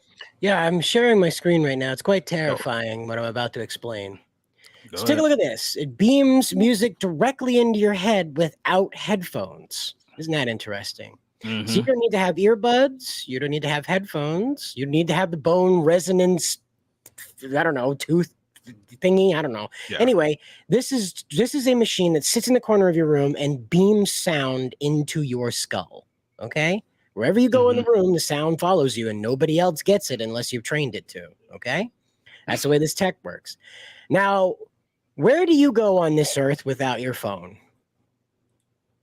Where? Nowhere. Yeah, not today. Okay? So I don't know if you guys have looked into this or not, but maybe something to search after this show is called Project Bluebeam. The Project Bluebeam surfaced in the mid 80s. It's about them using technology to project Jesus and other religious figures around the world as aliens arrive and level the capitals and important cities in order to scare humanity into believing that aliens at the charge of Jesus have returned to like de-sin the earth. And so you'll note that we now have drones that can project full 3D holograms in mist, right? What's a cloud again? It's a mist. So a big bright light shows up in the sky, 200-foot tall Jesus shows up, and he starts talking to you personally.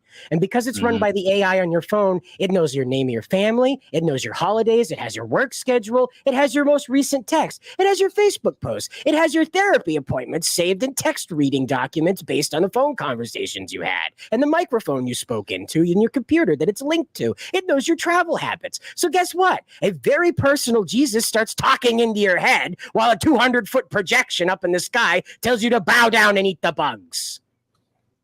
Yeah. Like I said, there's a lot of we talked about this here in Revelations. There's a lot of claims of false wonders that will be created by essentially the two in-game biblical figures here that are going to deceive a lot of people, and people don't exactly know like how this whole thing is going to work out. My first question was, well, how exactly is it going to be able to project all these images in your mind with no headphones whatsoever? Well, whether that could be the in-game with a lot of these chips that people are implanting in themselves, where it's like, hey, we can just put all this stuff in your mind. You don't have to buy headphones anymore. Not how much convenient it would be if you didn't have to listen to headphones anymore, because they fall out. They go, what if we just put something directly in your head so that you can just listen to music and television anytime you want? You don't think there's going to be millions of suckers who are going to like buy into that and think to yourself, oh yeah, this sounds like a great idea. It's so much more convenient. And what if our own founding fathers of this country said about people who trade convenience and safety for their freedom? That they don't Yeah, exactly. Do you remember those commercials on the old Fox News and the old conservative channels, like at 2 a.m. for the old people? Like they had a set of earbuds that ran off to a microphone that sat in front of the television. You had that long line and went back. Tired of grandpa listening to the television too loud in the middle of the night? Just drill a hole into his head and insert the chip right now. Then you'll never have to worry about the Weather Channel being too loud or Bill O'Reilly screaming at you in the middle of the night. Yep.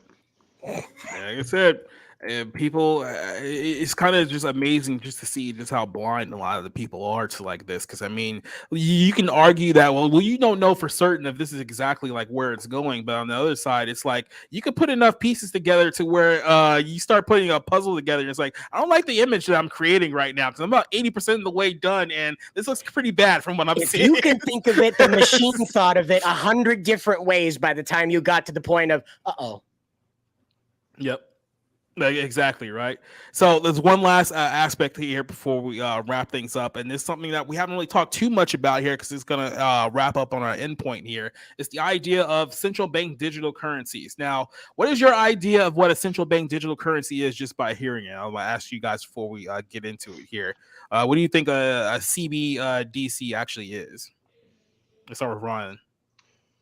Well, I mean, the starting point was universal basic income, and that's just kind of goes hand in hand with it. But basically, all your money is just not existent. It's a number on your phone, and it's a number that the government can shut off. You know, supposedly if you happen to be a part of a trucking convoy for some reason, or yeah, it's just. You smile at a guy playing a drum in your face. Literally, and like I've even like when I do banking on my phone, I'm like looking at this and I'm like, what's stopping them from just like locking this? Like this is not even my money. I don't have this in physical. Like, yeah, it's a number on my phone. It gives me security. I can put my card up to a machine. But other than that, like that's it. Sam. Call on me last. Sorry, there, Johnny.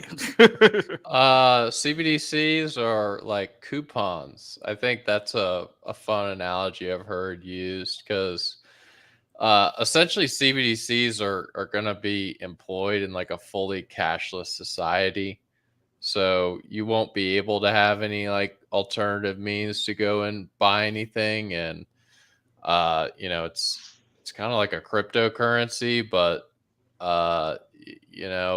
founded by the central bank, the U.S. government, the World Economic Forum, what have you. And once there's no cash and it's only this option to buy and sell things, all of a sudden you can like only allow a person to purchase things that will like decrease their carbon footprint, or you can enforce things like negative interest rates, which essentially means your bank account is going to drain over time. And they'll advertise this as like, oh, we can use the features of CBDCs to like stimulate the economy and stuff like that. Make sure people use and spend the money that we give them from their like tax returns quickly instead of like saving it. So then business is stimulated and stuff like that. And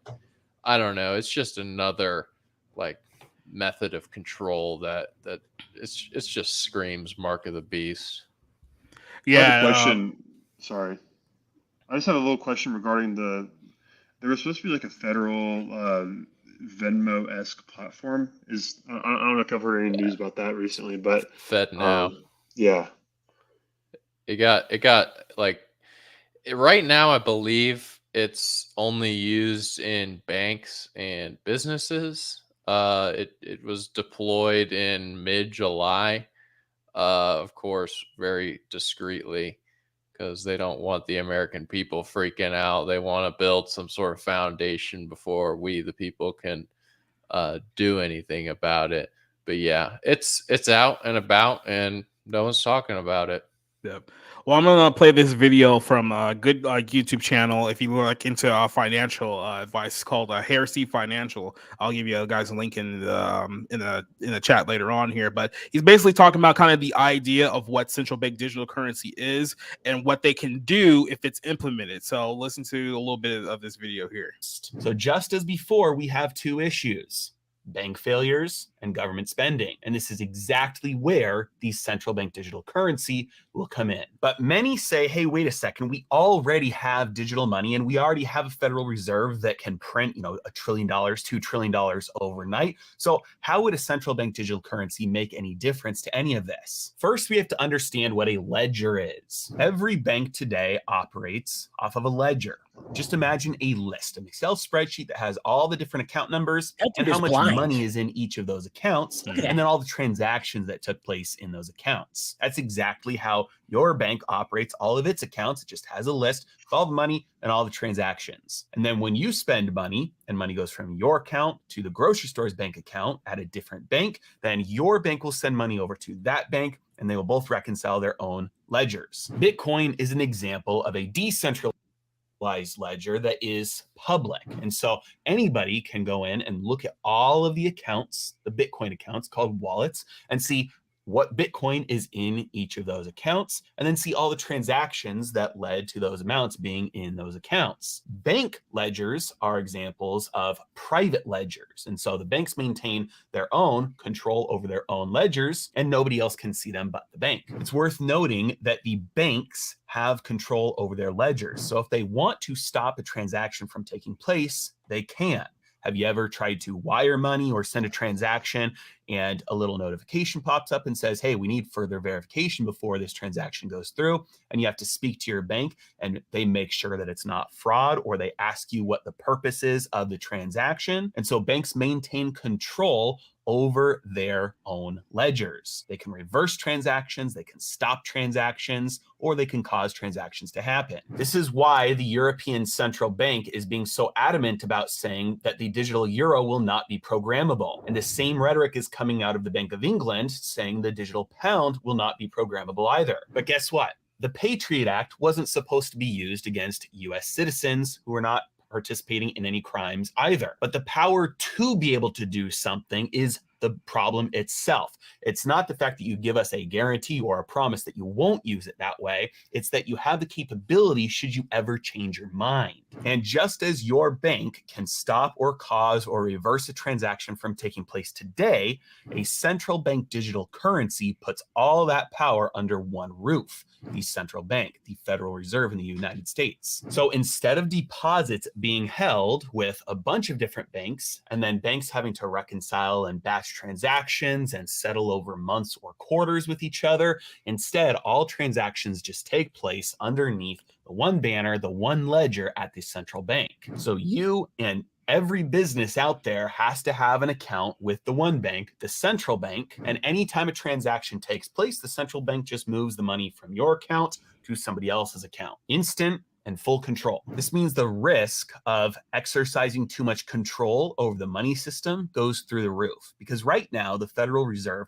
has two mandates by Congress: full employment and stable prices. Yep. So they try and accomplish these goals with monetary policy, like raising and lowering interest rates and buying and selling assets. But a central bank digital currency would allow them to get rid of those sledgehammer tools and use a more scalpel-like approach to trying to control and fine-tune the economy. If they see inflation rising up, instead of having to raise interest rates on all debt, all they have to do is institute higher prices or a real-time tax on any area that is getting too expensive. Or instead of that, they can even just institute real-time rations. And so if gas prices are shooting up and they say it's because you're hoarding gas, just like people used to hoard toilet paper, then they will say, okay, you know what? We're going to say you can't spend more than $400 this month on gas. And if there are prices of something that are collapsing and they see, oh, this poses systemic risk, then they could limit transactions of sales of those items to stop those sales from causing the prices to fall. Now,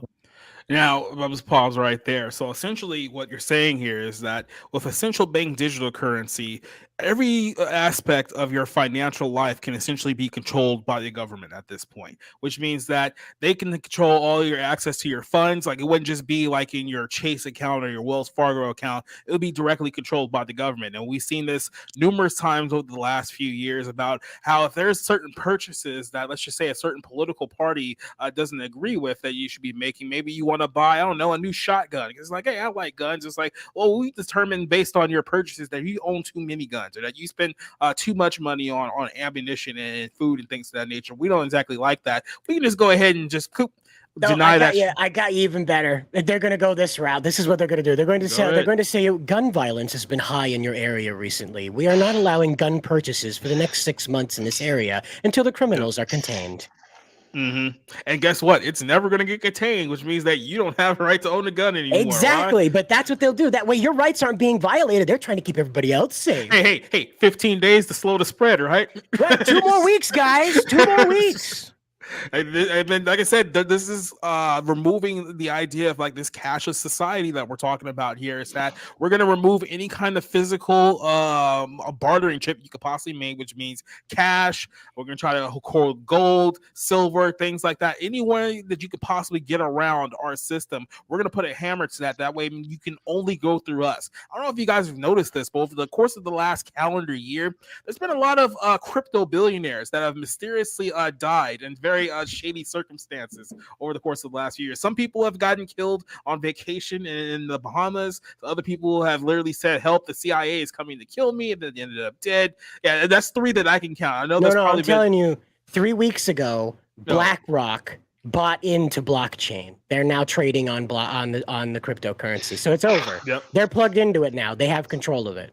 And this is what I've been feeling for a long time, is that they know that because Bitcoin specifically, and you can talk about any other coins, like for me, the only 2 real serious coins out there is Bitcoin and Ethereum. Everybody else, you're basically just playing the lottery and hoping for the best at that point. But when it comes to Bitcoin and Ethereum, because they're decentralized, because they're anti-inflationary, and because people can use that as a tool to get around like the system, because if you're on like Coinbase or even like Binance, stuff like that, you think, oh, well, I have crypto, so I should be fine. It's like, if you don't own your keys, you don't own crypto, because even those lenders that you guys use, like Binance or like Coinbase, wherever the case is, the government can come up one day and be like, yeah, we're going to seize those assets. So if your assets are owned directly by those companies, the government can come and take it just like that. But if you have private keys that they don't have access to because they don't have your ledger number, they can't get into it, that's essentially your money that you're free to do whatever you want with. And they don't want people to be able to do that, because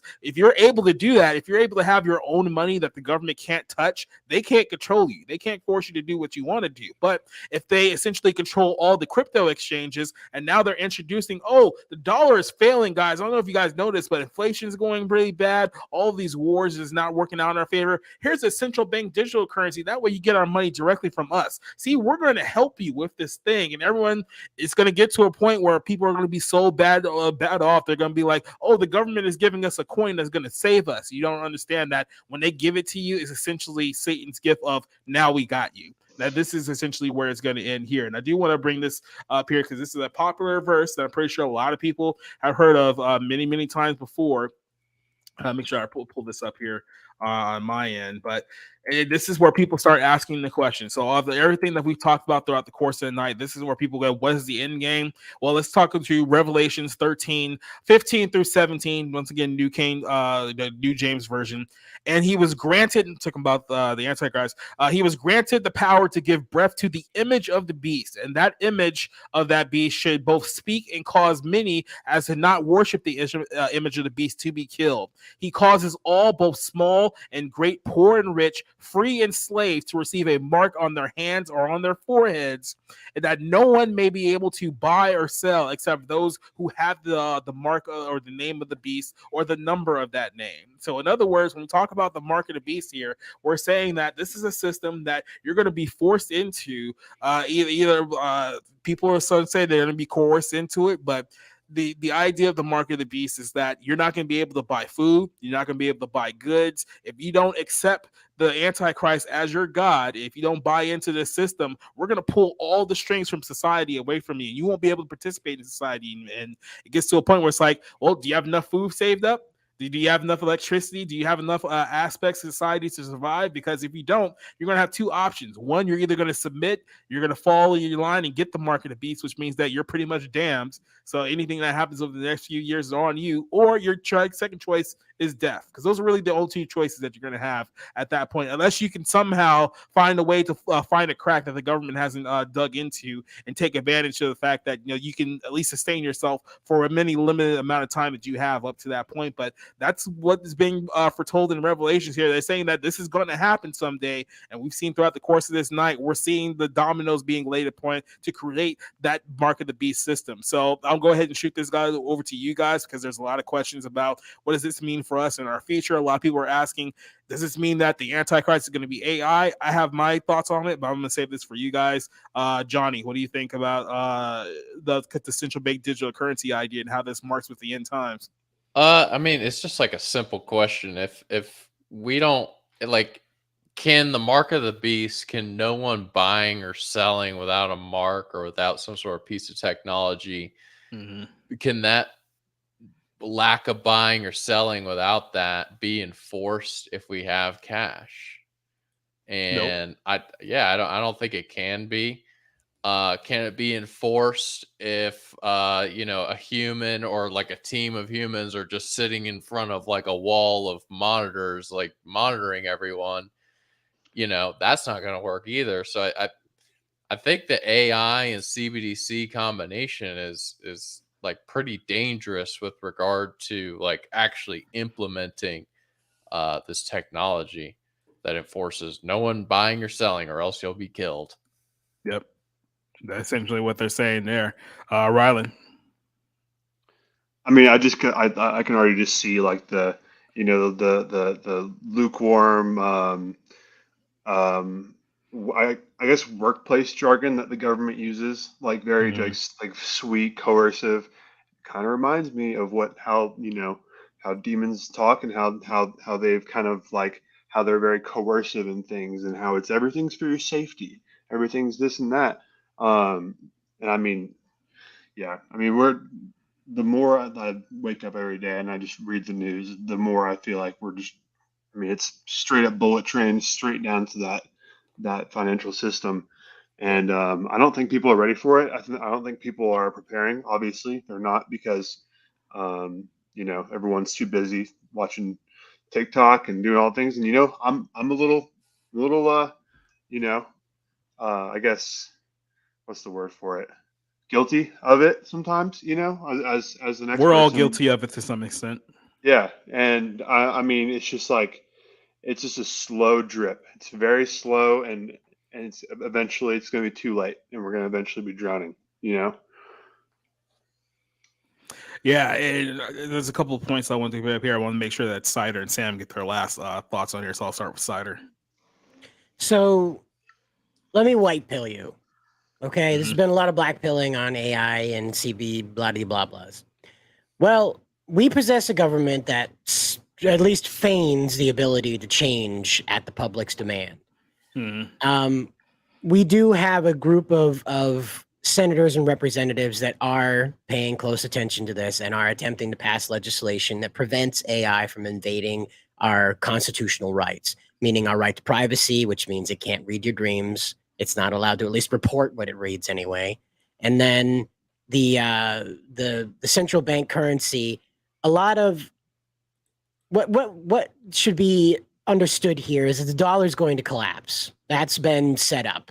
It's not because of it's Brexit. already in motion. It's not because of China. They're killing it off, not because it's useful or anything. It's not useful to them, or it's a part of the CBC thing. Is that the dollar itself has become just amorphous. When we moved it from the gold standard to the how it's traded around the world, it instantly started a roller coaster that we had no ability to control. When it was first introduced, sky's the limit, here we go. But the first bump along the road felt like an earthquake here in the US. And so what we have to do, what they're aiming to do with this is to replace the dollar. Now, in my opinion, this is a good thing for the US. We need to stop being the world standard. That needs to stop. Gold needs to be the world standard, not China's gold, not Russia's, not ours. Gold itself. We get into way too much trouble running all the military and all the money in the world. We really need to stop that. And so this would break that by making a system that's entirely encased in the US, right? Now, combined with constitutional amendments, because we have a constitutional convention coming up. They've been pushing toward it since Obama was elected. So we're going to have a constitutional convention. And what will be discussed are the rights of humans versus invasive AI and big tech. That has been on the charter since it started. So we stand a chance to be the only nation in the world that has AI working for us, not the other way around. It's a chance, and it's slim, and it's fading. Yep. Sam, any final thoughts you want to share on this one? Yeah, I guess my bottom line is just prepare. Prepare for a coercive situation where your dollar doesn't matter anymore while your dollar still counts. While you can still buy things, get yourself some food because we don't know what's coming. I mean, it's not looking good. But yeah, just think ahead because it could be the worst case scenario. Yep, and it's funny how our society has mocked preppers for quite some time about, oh, you guys are always preparing for like the doomsday, prepping up on food and ammo and silver and gold and all that good stuff. It's like, yeah, if you haven't gotten into it now, now's a better time to start. Now it's better when you have the ability to get into these things rather than when you need it and you don't have the ability. So let me go ahead and Tarkin has a great point here. Learn to grow some food, and if you don't know how to grow some food, develop some relationship with some local farmers that you have in your area. Yeah, exactly. While you still can. Well, while you still can. So yeah, now is definitely the time to prepare. So let me answer a few questions here because I know we've been building this thing up all night. So what is my final conclusions to this? Do I believe that the Antichrist is going to be an AI generated being?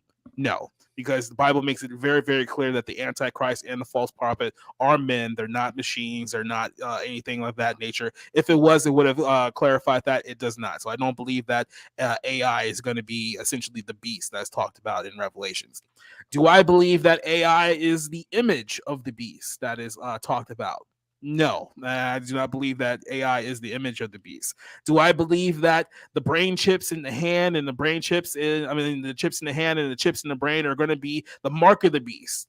No, I don't particularly believe that either. Because, like I said, you're talking about the mark of the beast. You're talking about something that in no way, shape, or form are you going to be fooled into accepting this. Even if you do end up with the brain chip one day because, I want to be able to listen to Ariana Grande without headphones. That's not what it's going to be. Trust me. So the question here is that if I don't believe that AI is any of these things, then what do I think AI is? I think that our AI technology is going to be essentially a system that's going to be used and manipulated by the Antichrist. I think he's going to essentially, if you read how this whole thing plays out, when we start going into Armageddon age, there's going to be a lot of countries that are going to be in war with each other. I think that the countries that end up getting conquered in that war, the Antichrist will take those countries' technology and essentially use it to his advantage. So even though the brain chips may not start off as something as nefarious, it could end up being something that ends up that way in the near future. Why? Because essentially the country has fallen, and now that person is using that technology against his people. I think that's a very real possibility that can happen. So if I believe all that to be true, I think the only question left was, well, who do you believe the Antichrist is? Who do you believe the false prophet is? And this is a question that so many people have been wondering. There's been people who have made the assumption that, it has to be like a U.S. president because he's going to be a popular person, right? I don't think it's a U.S. president. People are saying that, it's the Pope. The Pope has to be the Antichrist because, he's perverting the word of God. It's like, I don't think it's him either. I don't believe that he's it. I don't think it's going to be somebody like Elon Musk because I don't see Elon Musk being that person. I don't think it's going to be someone like a Mr. Beast. I know Mr. Beast has somehow become a popular target for the Antichrist as well for whatever reason. It's like, no, it's not going to be him either. It's the Mr. Beast burger, really. Yeah, that one probably did it. So who do I believe is the Antichrist and who do I believe is the false prophet?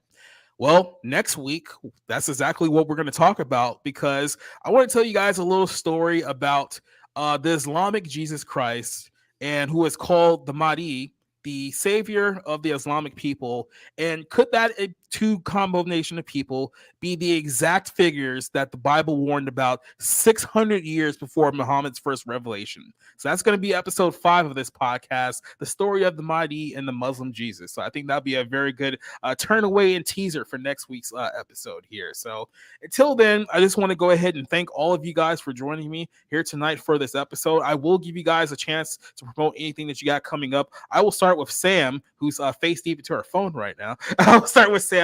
Do you have anything that you want to tell people, maybe a TikTok or anything like that for the future? You can follow me on TikTok. Sam got a TikTok. And that is all. God bless. Read your Bibles. Mm-hmm. Rylan, it's up to you. I see you got your socials down there. Right there? Yep. Okay, cool. Yeah, I actually joined the call and then I was like, oh, wait, I can do that now. I don't really have anything else to promote. Just social medias and like what Sam said, just keep reading those Bibles and don't depend on YouVersion to tell you the gospel. Depend on the pages, the red letters. So it does the other thing. If you're looking into prepping right now, get a physical Bible. Get multiple physical Bibles. Even if you're not for you, maybe get it for other people as well, because those are going to be very, very important. If you're one of those people that's like, no, I got it on my phone, it's like you might want to change that and change it fast. Johnny, I see you got a Substack there. What you got? Yeah, check out my Substack. Lots of end time stuff. And yeah, don't get the brain chip. Just keep some cash on hand. Maybe gold too. Mm-hmm. Yeah, silver wouldn't help too. I mean, unless you just want to collect solid gold coins, that could be a little tough to sell too. But just throwing it out there. And then I want to also give an invite to our good buddy Cider here, who joined us on a Monday night to talk about AI technology, the end of the world, and some other stuff that he probably didn't get a chance to talk about on other platforms. So, what do you got coming up? Where can people find more of you if they want to hit up more year? Well, while Mr. Trent is away, I am soloing the Bounding Beyond show on Mondays over on Bounding Into Comics. We cover box office. Apparently, Barbie kicked the teeth out of TMNT this weekend. Its opening weekend got overwashed by Barbie's third weekend. No, it's bad. And so I'm also over on John De La Rosa's channel as his co-host on the Dank Stream. I would recommend not watching that with your parents or children. Just saying. Yeah, it's not exactly a Christian show, and that's not No. because John's a Catholic. It's because, you know. Well, he enjoys chaos. Let's put it that way. Yeah. And I have my own channel. I talk a lot about Barbie right now because I think Ken is the image of what the 21st century man is capable of being. And they made a mistake of that. They made a mistake showing us that. And I think it's Ken-pilled quite a few young men. And I want to push that. I want to see guys to be able to say, like, no, I don't want to fit into a corporate dynamic, and I don't want to be crushed under corporate feminism either. I want to be Kenough. Yeah, Barbie 2 is literally going to be Ken as the Antichrist, and I'm going to love it. They're going to go full making him gay. I guarantee it. They're full make him gay. It's the only way they can do it now. They've got to break those guys who like the Virgin Windmills and the guy with the funny mustache. Yeah, he's They've going to gotta wear break like their a interest in it. Trans Kids Matter shirt or something like Yep. that. Like that's Yep. the only way they're going to do it. Yeah. I'm convinced they're not going to release the same movie you saw in theaters. I think they're going to edit it to make Ken. They're going to make like film a rape scene or something to make him like awful. So you absolutely hate associating with him. It's like, why is Ken wearing a Nazi patch all of a sudden? Like, I didn't see that the first I time. don't remember the armband in the theater version. Yeah, all you say Zig Hill. Okay, whatever. Right? But letting you guys know what we got coming up here tomorrow night on the Barroom Podcast, episode 60. We got some good topics to talk about. We're going to talk about DC fans getting upset about James Gunn's direction now that he's seemingly bringing back Gal Gadot. We're going to talk about the tension between him and Henry Cavill and The Rock. Jamie Foxx got called out for anti-Semitism for saying that they killed Jesus in the context of the story that had absolutely nothing to do about the Jews whatsoever. We'll talk about that. NBA fans are now attacking the Orlando Magic because they gave a donation to Ron DeSantis. Apparently that is unforgivable in the eyes of NBA fans.